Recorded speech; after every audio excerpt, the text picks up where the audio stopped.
Okay, and we are live. Good Woo! morning, good afternoon, good day. Just depends on where you are when you are watching this broadcast.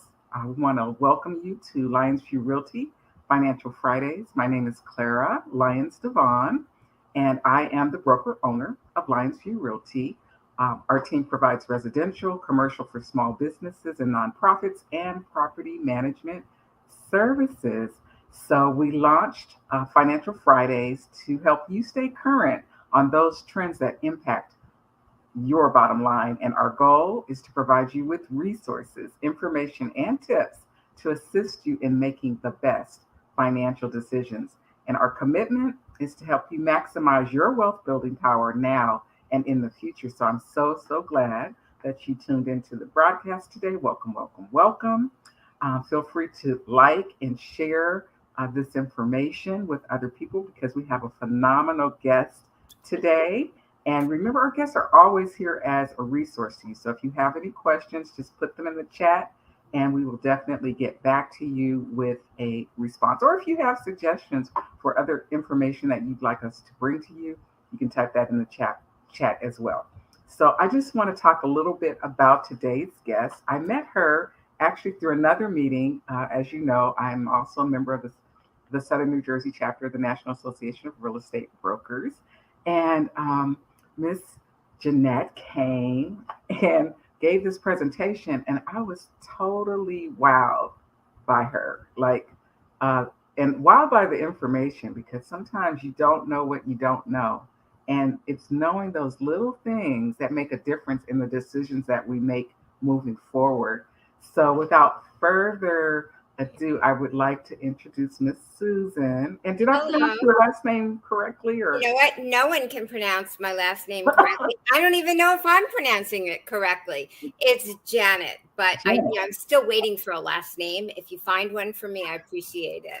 Like two first names, Susan Janet. Always. There we go. There we go. So Miss Susan Janet, who Thank you. is a phenomenal resource, and if you don't have a pen and paper, get one, Thank you. or just listen.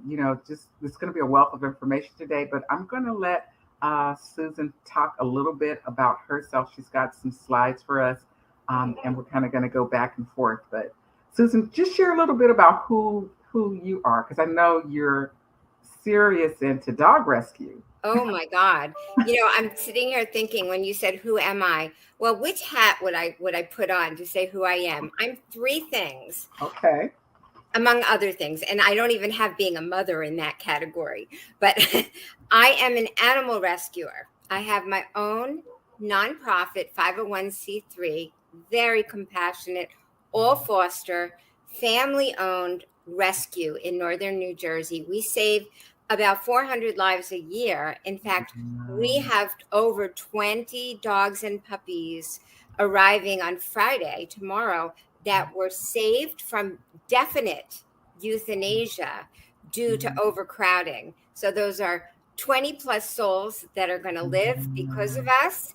And we found 20 plus volunteers as fosters to take them into their homes and give them love and make them feel better and let them decompress. And then they have the option in 2 weeks either to adopt their foster or let us find the perfect family for their foster. And Wow. it's a beautiful program. I'm very proud of it. So that's one hat I wear. The Mhm. second hat I wear is that I've been a licensed New Jersey realtor since 1987. I have also been in the business my entire life. My father founded our family real estate business back in 1954 in Verona. So Wow. I have been in the real estate environment my entire life. Wow. I am also a continuing education instructor nationally.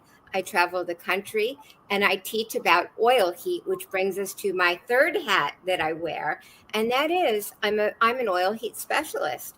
And I'm very pleased to run a national nonprofit educational program for realtors selling oil heated properties. So as a consumer, as a homeowner, you want to seek out a realtor that's been educated if you own an oil heated home. that understands, because there's a niche. It's a niche. And I want to help you get the most out of your oil heat at home. So I train realtors to better help you. And it's a good question to ask when you're interviewing a realtor to represent you. Have you been trained in oil heat and how to represent an oil heated listing? Indeed, indeed. And Susan was really, really gracious and came to our office virtually to provide education to our realtors. And it was a phenomenal presentation. And I just said, you know what, Susan, we've got this platform, Financial Fridays. I really want you to come on and share from a consumer perspective, because I think there's a lot of great information that consumers need about the process. So let's jump in. Yeah. Go ahead, start it up. I'm going to put your presentation. Oops, wait a second here. You look fabulous. That's not the one I want. Okay, we're going to add. Oh, there we are. There we are. Okay. All right. So let's skip through this. My nonprofit program that I run is Partnership for Realty and Oil Heat Success. I represent the oil heat industry as a whole. I work for the National Oil Heat Research Alliance. And the reason we chose realtors to educate, because you guys as consumers, you need to have a realtor who can best serve you. So that's the premise of my work. And so we are paid for by a grant, fully funded by an educational grant by NORA, which is the National Oil Heat Research Alliance. That is where I get my facts. It's an esteemed national association, so you can feel confident in the material and the education that I deliver. My program is also implemented through the Fuel Merchants Association of New Jersey, and that is the state association for oil heat. So if a broker, for my brokers out there, if you want Susan to come, she can come in and present this to your agents in your office, or even if you're a nonprofit or another organization and you find the information useful today, Susan, reach out to Susan at the end, and she can also come out and speak to your organization. I do educate the consumer when asked. I've been to the Rotary Club, the Kiwanis. I'll go to any service organization and share my education. Awesome. I was also a Rotary Exchange student when I was 17, but that's a long time ago. Whoops, I just flipped right through that. Okay, let's just get to the meat of this. Believe it or not, there are still people out there that don't understand oil heat at all. There are still people out there who believe that it's Jed Clampett's oil, from the Beverly Hillbillies back in the day, the black gold, the Texas tea, the bubbling crude shooting in the air, the black, dirty, yucky, ugh. That's what people think of oil. There's still people out there who believe that. And the thing is that 40, 50 years ago, it was true. 40, 50 years ago, it really was dirty and it smelled and it just wasn't a pleasant fuel. They have come so far. And the problem is that the oil heat industry hasn't done a great job in educating the consumer on the modern strides that have taken place in the oil heat industry. Let me tell you, this is not grandpa's fuel anymore. Oil heat, number one, it used to be black. It used to be like molasses. Then it became like a brownish color. Then they refined it and cleaned it down to a dark amber, to a light amber, to a yellow. And today's oil is crystal clear like baby oil. Wow. And people don't know that. It's perfectly clean. And another thing, you may find that people say, I thought oil was red. Isn't it red? Well, some of it is. You know why? I'm going to tell you a little story. Probably the same reason why they put scent in gas, so you can smell it. That's one reason. That's a really good point. That's one reason. But here's the thing. Did you know that diesel at the pumps for the truckers is 100% pure heating oil? Hmm. Diesel at the pumps is heating oil. Wow. And here's the thing, those truckers very quickly caught on that they were fueling their 18 wheelers with diesel at Mm. the pumps with heating oil. Mm-hmm. So somebody got smart and started a trend among them, and they began buying up tanks and having your home heating oil dealer deliver home heating oil to their homes and filling their 18 wheelers with home heating oil. It's the same product. Well, why would they do that? They didn't have to pay taxes on it, Ah, tax free. yeah. Well, that worked really well, and all the truckers were doing this. And then the government caught on. And the government said, you know what? That's tax evasion. That's a big crime. And Wow. so the government mandated that heating oil at the pumps, diesel, be Mm-hmm. dyed a particular shade of red so it can be easily visually distinguished from heating oil that's delivered from your home heating oil dealer. Now, when you see those trucks pulled over on the side and the trooper is walking around and checking things out, one of the things they're checking, they're putting a dipstick in that tank to pull it out and see if it's the right shade of red. If it Wow. isn't, that guy, that driver is in huge trouble with the government. That's a crime. So, why do I tell you this? You know, it's a fun story, but let me tell you why I tell you this.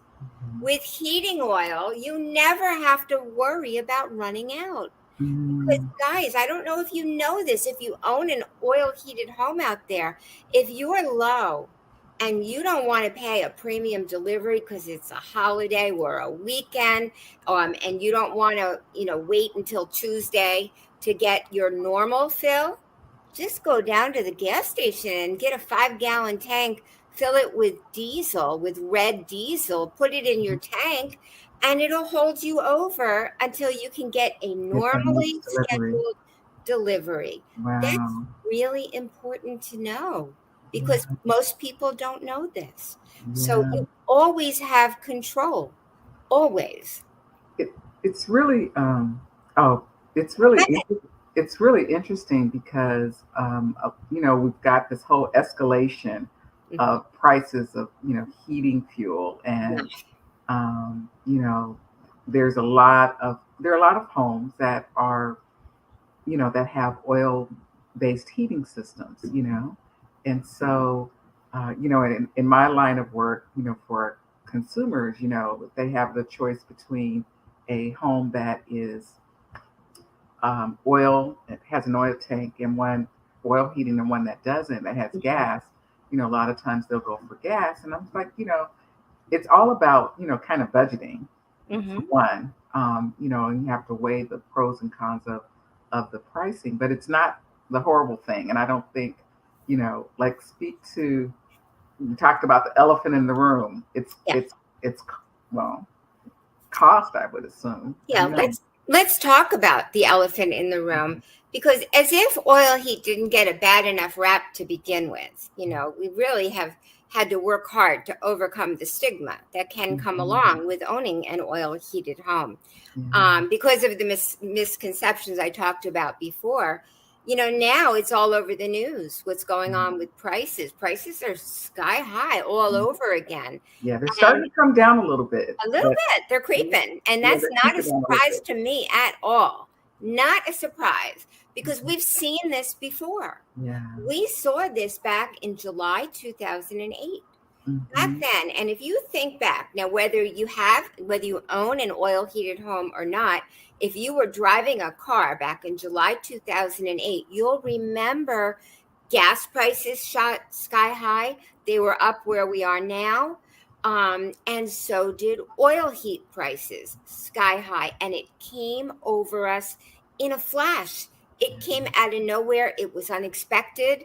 And it really threw us for a loop. But what most people do not remember about July 2008 is that within a few short months, prices came right back down.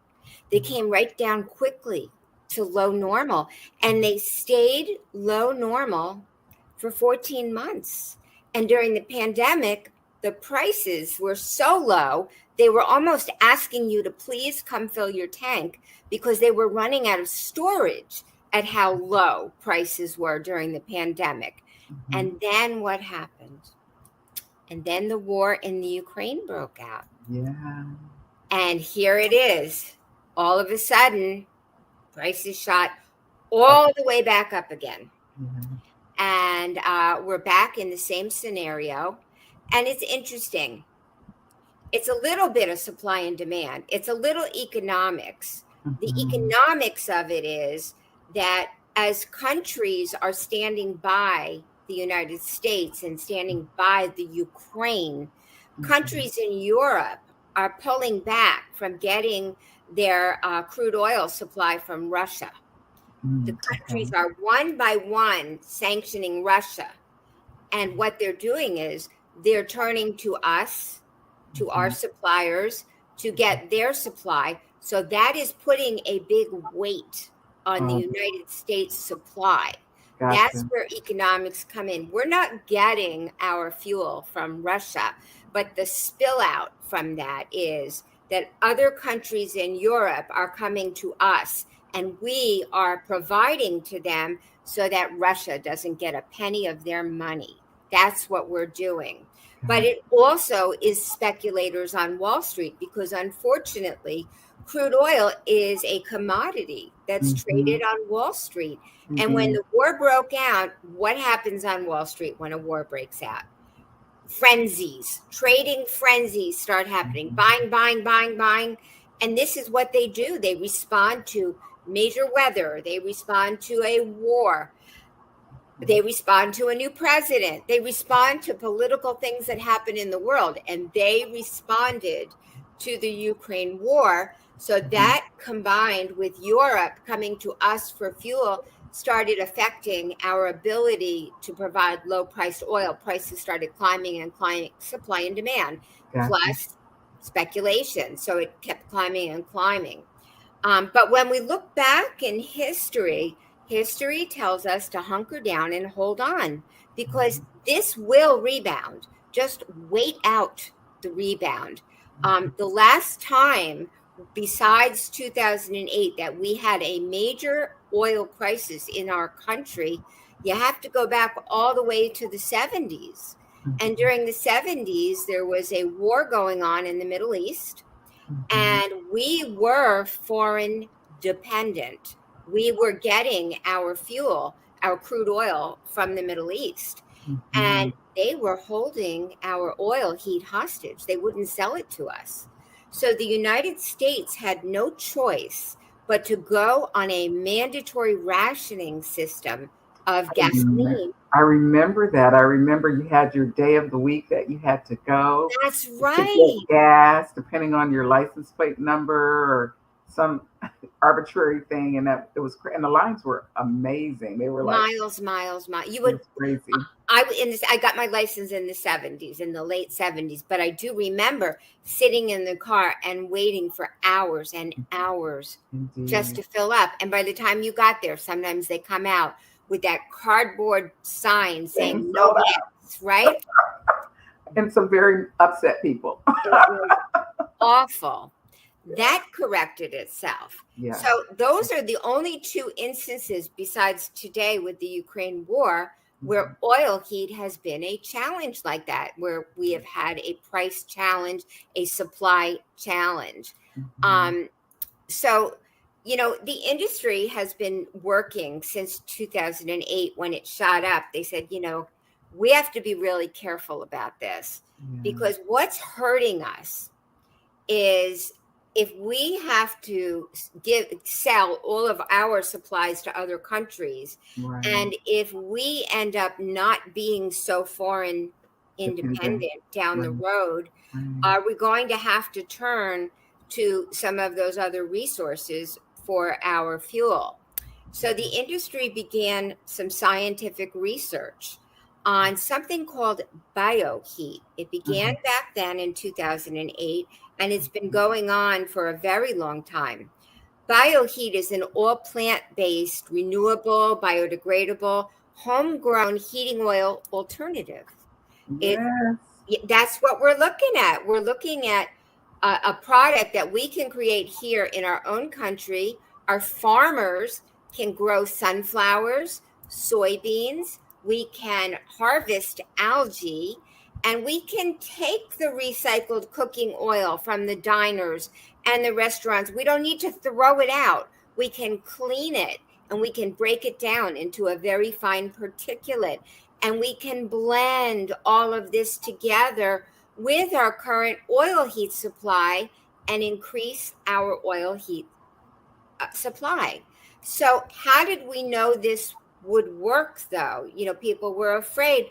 What about my old pre-turn of the century converted coal burner that still works, that's still heating my home? How would BioHeat affect that? So a study was done, and 2 volunteer companies out in Rhode Island volunteered to provide 100% pure plant-based BioHeat to their entire customer base for 1 full year.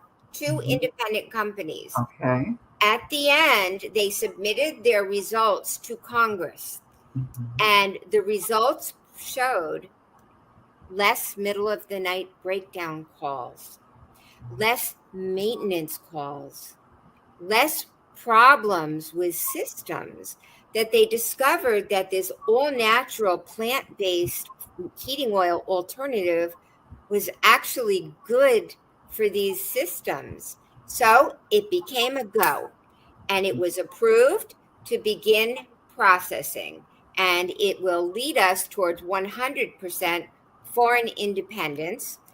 As I said, it's made from corn, it's made from soybeans, it's made from algae, and from cooking oil.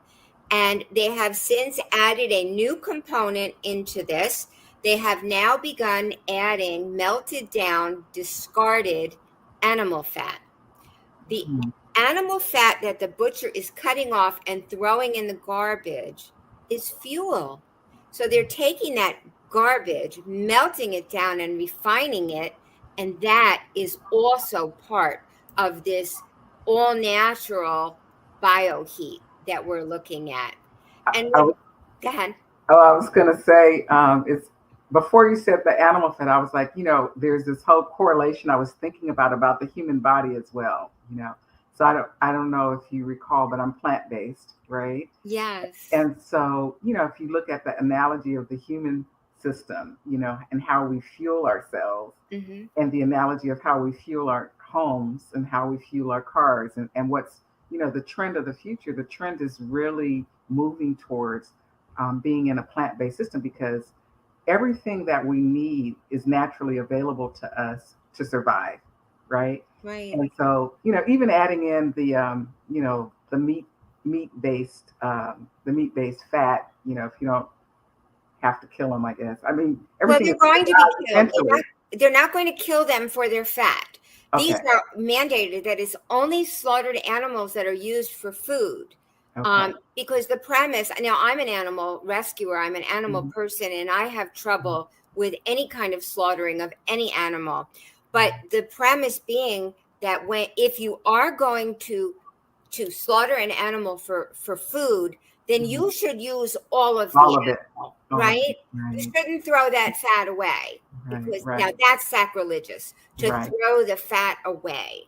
And so they have found a way to convert that fat into an energy, into the energy source. Yeah, and even in the plant-based world, we take a lot of stuff, and what's left over can also be used. So I'm really excited about BioHeat and what it's going to do for the fuel and the heating industry. So as we, plant-based to fuel our bodies, plant-based to fuel our cars and our homes, and I'm just really excited about that. So yeah, in fact, if you've seen any of the Exxon commercials on TV, they're now advertising algae is being added to, they're working on algae in their gasoline. It's the same thing.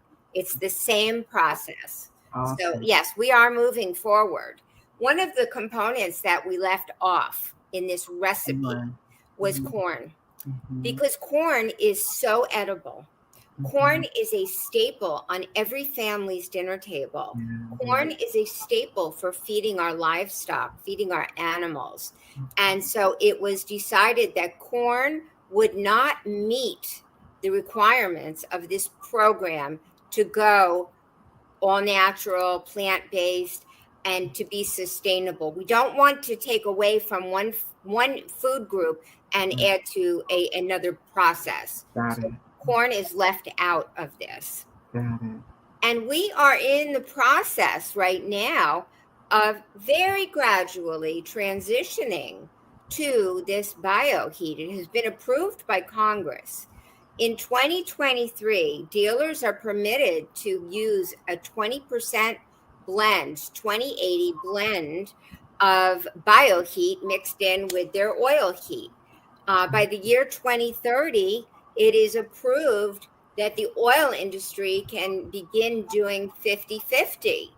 And by 2050, it is approved by not only the government, but it is approved by the oil industry to be at a 100% biofuel basis.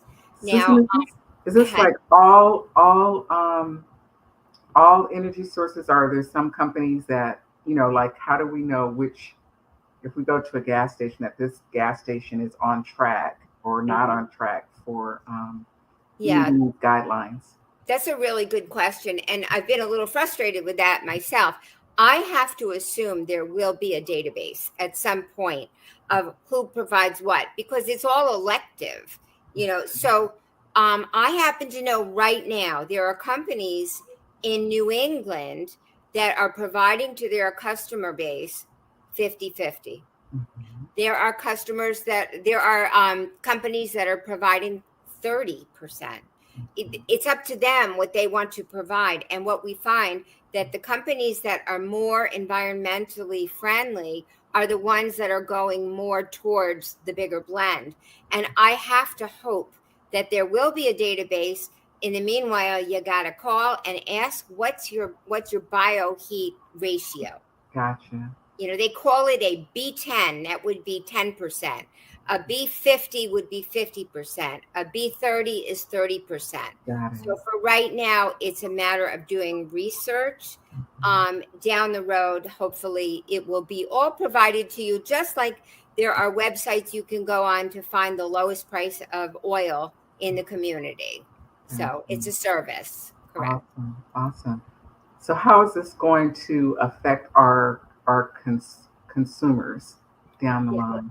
That's a really good question because, what we want to hear, the answer to the question that we want to hear right now Excuse me. is that it's going to drive down prices, right? That's what we want to hear. We want to hear that prices are going to be dramatically lower. We can't predict what the prices are going to be in the future because there are elements that fall into play, just like, groceries are not traded on Wall Street. Our groceries the prices have gone up right now. It's ridiculous. You can't even buy a carton of milk. And the meat, it's like crazy when you go to the grocery store. Well, the same effects from the outside in will affect the pricing of BioHeat. I would have to assume that weather would also play a big part. Global warming would play a big role in the pricing. For right now, I can't give you an answer on what the price will be. That will be part of the future when it becomes more available. Obviously, everybody wants the prices to be more sustainable, more available. We are hoping that it will not be traded on Wall Street. That is our hope. That BioHeat will not be like crude oil, which is like a big commodity that people use to make money. We are hoping that BioHeat won't fall into that category. So it's too soon to give a definitive. But here's what I can do for your followers that are listening along today. A couple of things. I want to tell you the prediction for this winter. I think that will help you because I'm of the mind, eyes wide open. Rose-colored glasses look very pretty, but let's open our eyes and let's talk about what's coming. The winter's going to be rough. This is going to be a hard one. It's probably going to be the hardest one we have ever seen as far as affording to heat our homes. But there are some solutions out there. What I want to recommend to your listeners, number one, just to get through the winter, this winter, I recommend number one, call and ask your oil dealer, are you offering a CAP program? CAP, CAP program. You do not want to lock in a price today just because you think prices are going to escalate and go higher. If you lock in at a price, you are going to be very upset when prices drop because you're locked in at the high price and you do not get to take advantage when the prices come down of the lower price. Don't lock in. Here's what you do instead. You cap it. You get a cap program, and most dealers will offer a cap program as a discount. It is generally lower than today's fuel prices. So you ask, what price is your cap program today? They'll tell you the price will be lower. You cap in at that for a year. When you cap in at a price, if prices rise further, as they're predicted to, you take advantage of the cap. You don't get the higher price. But the beauty of the cap is if prices drop, you get the lower price. Oh, nice. That's a win-win. Yeah, that is a win-win. So everyone should be writing down cap program. And if your dealer doesn't offer a cap program, call somebody else. Right. Shop around. You may find someone who does. Yeah. And, oil prices are competitive. Oil companies are competitive. And, some people will offer a lower cap to get your business because everybody wants to take business away from somebody else. So that's number one, go on a cap program. The second component of what I'm recommending to you is get on a budget plan immediately. Immediately. Now, you may say, I don't need a budget plan. I don't have trouble paying my bills, and I don't need anybody to manage my payments for me. This winter, go on a budget plan. You are looking possibly at about a $5,000 heating season in just a few months of the year. You're looking at big bills, big invoices in just a few months. During the winter, you'll get a delivery. It'll be like $800, $900, $1,000. If it's a cold winter, in 3 weeks, you could get another one. And how are you going to come up with all that cash to come up with $5,000 in 4 or 5 months? With the budget, a lot of the dealers today are allowing everyone who has good credit to go on a budget program. And what they do is, instead of paying during those few months, the $5,000, you spread it out during the whole year. You have more manageable payments, predictable payments every single month.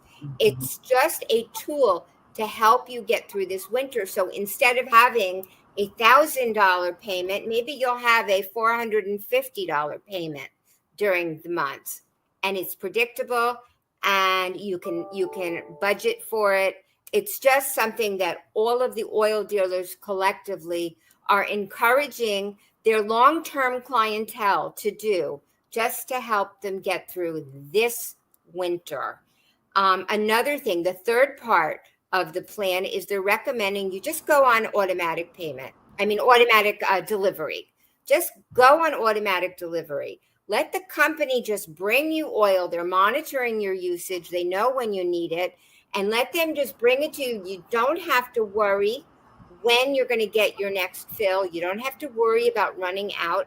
You don't have to worry about turning the heat up because you might run out of fuel. If you need to turn the heat up, you turn it up, and you get the fuel you need, and you pay for it over the course of the year. So that's my best recommendation for anybody listening right now. And it's not just something that they're recommending to anyone new. they're recommending it to they're reaching out to every single person as a customer, to thousands and thousands of customers, and saying, we really want you to do this because it's going to make your life so much better this winter. What they're trying to avoid is people not being able to afford their heat in the winter. And that can't happen. That's unacceptable. So that's what they're trying to avoid. Gotcha. So I like the different solutions, and oil tanks, like I said, they have a stigma, unfortunately, associated with them. So one of the things, oh yeah, I love this slide. There are different types of tanks now than Yeah, there have been in the past. So they talk look about a it. lot different. Yeah, they do. And where's the round pot belly? That baby right there, That yeah, guy. you've seen that, you guys. Some of you That, have this in your basement. I bet some of our listeners' grandparents have this in their basement. They mhm. have this old potbelly uh, oil tank that, like, you don't want to go near, you don't want to touch it. It's dirty. It looks like it has peeling lead paint. Just stay away. We've all seen this. See, Different ones. today's modern Mhm. generation tank is shiny and sparkly. It's rectangular. It's more compact because you don't need as much fuel as you used to back in the day. And Mhm. we'll talk about today's modern generation tank. But let's get back to this thing in the basement that you guys probably have. You know, we understand, you understand, everybody understands why people don't remove their underground tank. It's not because they don't want to. It's because they're afraid, right? There, Mhm. people are afraid of Pandora's box, so people Mhm. are afraid to remove their underground tank. But the above ground tank, there's no excuse for that tank to be sitting there in the basement or in the backyard like that. It only had a life expectancy of about 20, 25 years. Yeah. Now, Mhm. if you think back 20 years ago, what is it, 2022? In Do you think that tank was installed in 2002? I don't think so. No. No, that tank goes back much further than that. Mm. Yeah, Most and most people don't replace the older tanks. I know. they just don't think to do it. It's just not No. on your radar. You know that you replace a roof after 25 years. We know that. Or you're going to have a leak. So Right. you do preemptive replacement, correct? Well, Right. people don't do that. Let me tell you that if you have an old, antiquated oil tank above ground, there are three things that you, as the owner, can look at to see if this is a tank on the verge of a leak. So it's very important. So you might want to write this down. Mhm. First thing you're going to do is you should make sure the shape isn't compromised. The bottom should be the same shape as the top. If the bottom has like an underbelly that's starting to bulge a little bit, if I was going to say like my ex-husband's, but no. I say be nice. I'm being nice. Okay, I take that back. I retract that statement. Okay. So if the underbelly is starting to bulge a little bit, that is an indication that the steel underneath is beginning to spread. Mhm. You see, this tank here was not intended to hold the weight of this oil for 60 years, maybe 20, 25, but it has been holding that weight far past its life expectancy. And the weight of the oil is causing the underbelly to begin to spread. You Mhm. have a weakened underbelly that is on the verge of leaking. The Mhm. second thing you're going to look to are the legs. The legs should be perfectly straight. If you notice a kneecap ever so slightly starting to form in the middle of the leg, like if it's starting to buckle a little bit, that's an indication that those legs are on the verge of collapse. You Mhm. see, those legs too, the steel in those legs were never intended to hold this kind of weight for all these years, and the legs are beginning to give out. So if you see that, that's an indication that this is on the verge of collapse. And I promise you, if the legs give out and the tummy hits the floor, it's going to split right open. And you'll be calling ServPro to come in and remediate a big mess in your basement. So those are two telltale signs. And the last one, we're so accustomed to that pretty white waterfall coming over the side, the corrosion, we're like used to it. But the thing is, corrosion works like an acid eating away at the steel. It's rusting out that steel, compromising the wall. Yeah. And what you can't see is what's going on inside. It's simple science inside. You have a tank, a capsule. You have a liquid level. As the liquid level gets lower and lower and lower, the walls inside begin to sweat. Mm-hmm. They begin to form condensation. That condensation over time is rusting the inside of the wall. So the inside of this tank that's been there forever is probably rusting on the inside, and corrosion on the outside is a perfect storm for this tank to leak. So these are some things to look at. But the next logical question is, well, what do I replace it with? Right. What is today? Oh, I have that all jumbled. Don't even read it. Don't read that. I'll just show you the picture. Today's modern generation above ground tank is super sparkly and shiny. It looks pretty. It's rectangular in shape. It can fit into a corner. It can go in the basement. It can go in the backyard. And it's double walled. Here in New Jersey, it's mandated that it be double walled. Now, what's inside that tank is what makes it so important. We talked about the steel sweating on the inside when the level gets low. Well, inside this tank is a bladder or a thermos, let's say, a thermos. And the thermos is not made of glass. The thermos is made of a material that is modeled after Tupperware. Tupperware doesn't leak. Doesn't matter. And Tupperware will not compromise. I mean, grandma's got Tupperware in the refrigerator for 40 years ago. Don't open it, but it's still intact. So the beauty of today's modern Roth, ROTH, double wall is that, number one, the oil never touches the steel, so it can't corrode the inside of the tank. It's inside the Tupperware container. Number two, if it does leak by some manufacturer's defect, it will leak into itself and an alarm will go off to tell you to call for service. And number three, the Roth company, ROTH, is so confident that their tanks will not leak. Each new tank comes with a $1 million transferable warranty against manufacturer's defect. Gotcha. You can't lose with that. Gotcha. Now, earlier you talked about the tank having a sensor to let them know when more oil is needed.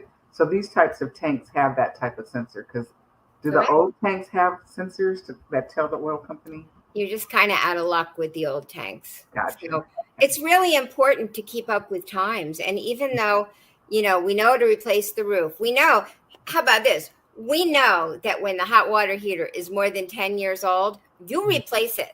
If not, you're going to get you're going to have a swimming pool in your basement at some point. So we know the economic life of these things, and the consumer needs to be better informed, better aware of the economic life of their tank as well.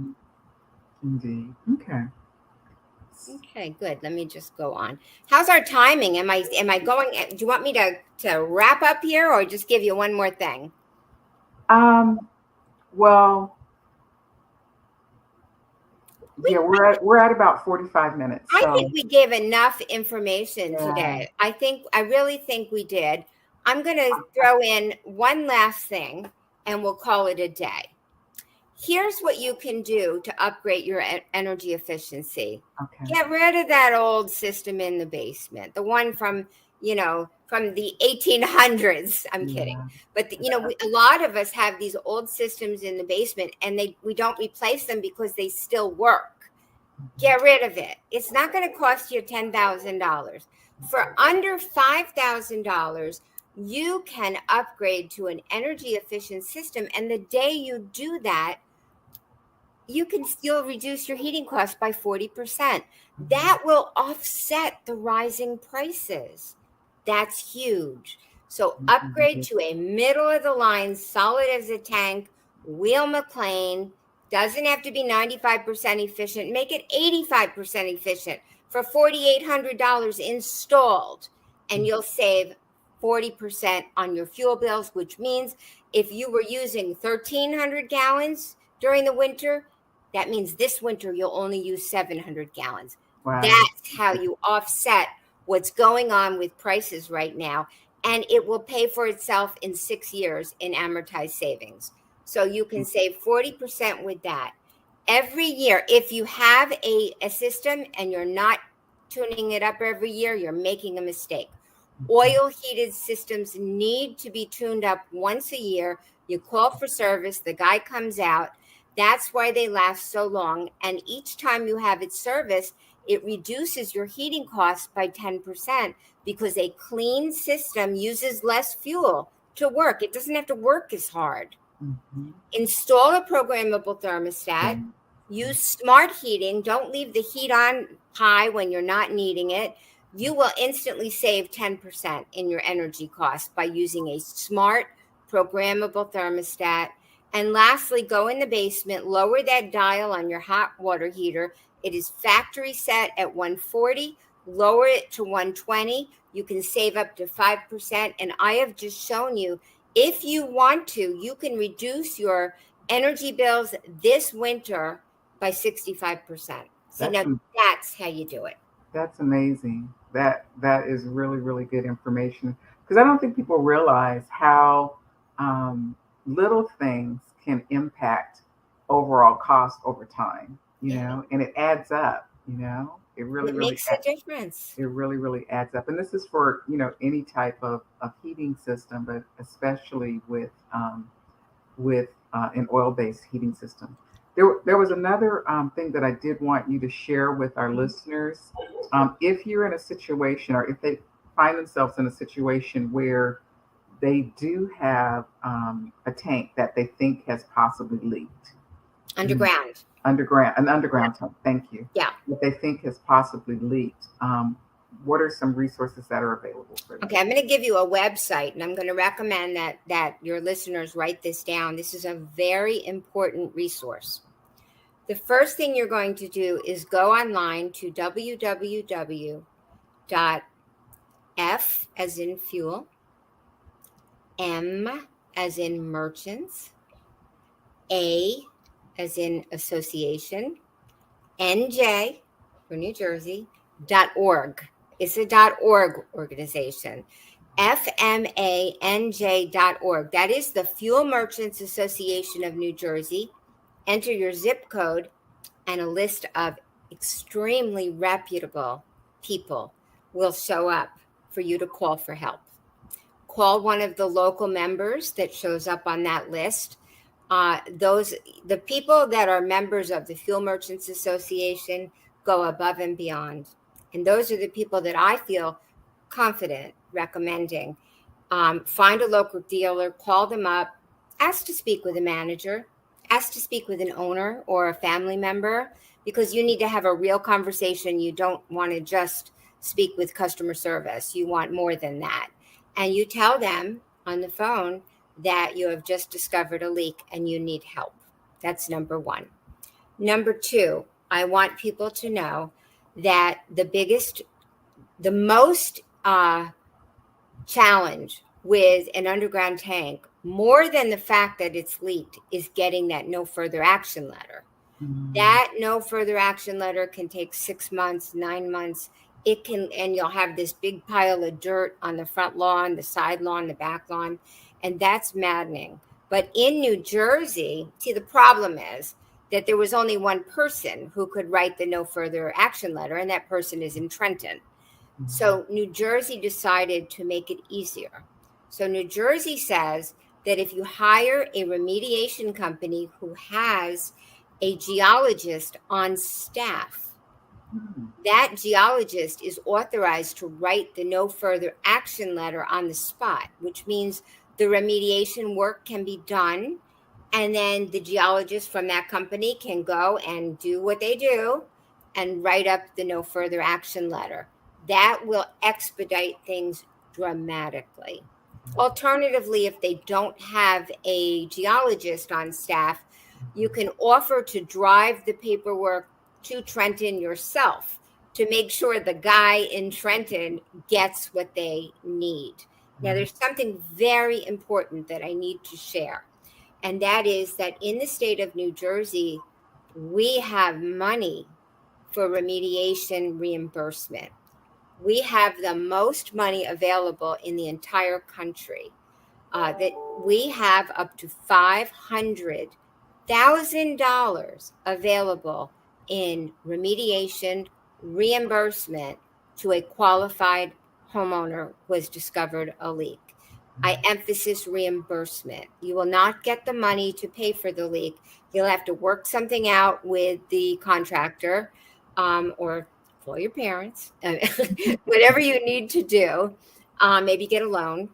But you get up to $500,000. You have to submit a application. And if you want to learn more about this, I'm going to tell you how to Google it. You're going to Google PUST, which stands for Petroleum Underground Storage Tank. PUST, then NJ for New Jersey, and then remediation reimbursement. And you will see the qualifications are extraordinarily liberal. As long as you have an income, a taxable income, less than $250,000, you will qualify. As long as your net worth is less than $500,000 minus the house, it can be $1 million property, minus your pension, minus your 401k. If you have $500,000 sitting in a bank somewhere, you'll get disqualified. If you own an income property, you'll get disqualified. If you own a shore house, you'll probably get disqualified. This was designed for average New Jersey families not to go bankrupt or destitute over a leak. If this is an estate sale, it will be kicked out. It must be owner occupied. The owner must be living, and it must be your primary residence. So that's good news. The bad news is it takes a really long time to get that check. It will come. It's just going to take some time because it's the government. I think that's amazing. And you provided a wealth of information today. Real estate and energy. I don't even want to call it a crisis anymore because energy it's a mainstay, right? And the price, just like the prices of housing, is going to go up. It's going to go down. Yes. It levels off at some point. And the key is, how do we manage it? Yeah. How do we manage what is going on in the market? And I think you provided some really valuable information to everyone today in terms of how they can look at new solutions for energy. I love the information about the BioHeat that's coming down the pike and how that's going to impact our prices and how it's going to impact the planet overall. Yes. And all of that. I also like the solutions, in terms of, what people who have oil-based heat now need to look for with their existing tank, the things that they need to maintain it, and, different tips on how to get through the winter or through our maximum peak times Yeah. when we utilize our services. So are there any other tips that you want to add? Oh, and the last one, if you've got a problem, like if that puppy is leaking, Yeah. or you think it might be leaking, you do have some resource and some recourse, if you qualify to fall, to get some compensation back for that effort. So there's no reason why one should be afraid of oil tanks. There's new technology. There's lots of resource out there to assist you with oil heating.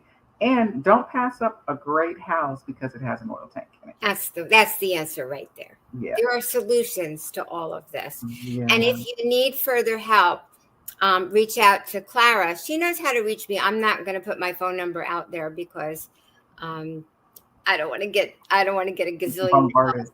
But if you need any clarification or any assistance or advisement, reach out to Clara and she'll find me.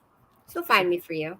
Indeed. Okay. Was there another slide that you wanted to No, that's it. share? I'm good. I'm gonna take that down. I just want to thank you, Susan. Oh, it's my pleasure. Yeah, it's always a pleasure to, have you present information on this topic. I love what you're doing in this area of energy efficiency. I love what you're doing with the pet rescue. Woo! The animal. Yes, yes. And so if you're out there and you need a pet, reach out to me or say the name of your organization again. And We are Rosemary's Rescue Ranch, and I named my rescue after my best friend, Rosemary, who passed away recently from cancer. But in her lifetime, Rosemary was involved in saving over 7,000 lives. She mentored me and she got me into this. And I promised her on her deathbed I would never stop. And I won't. That's awesome. That's Thank you. awesome. This has been phenomenal. I get excited, with information that really helps people move forward. So I just want to thank you for joining us today. I want to thank all of our guests who tuned in today, and our guests are always here as a resource to you. So whether you're watching it live or whether you're watching the replay, you can still post any questions that you have, and anything that I can't answer, I'll reach out to Susan, get the answer, and post it so that everyone can see it. But I want to thank you for listening, for tuning in, for watching today. Financial Fridays is here to provide you with the resources, information, and tips that impact your bottom line. And I hope that you receive something of value today. So just a reminder, my name is Clara Lyons-DeVaughn. Financial Fridays streams live on Facebook and YouTube. You can join us again next Friday at 9:30 a.m. Eastern Standard Time. And until then, keep living your best life. Thanks so much, Susan. Bye.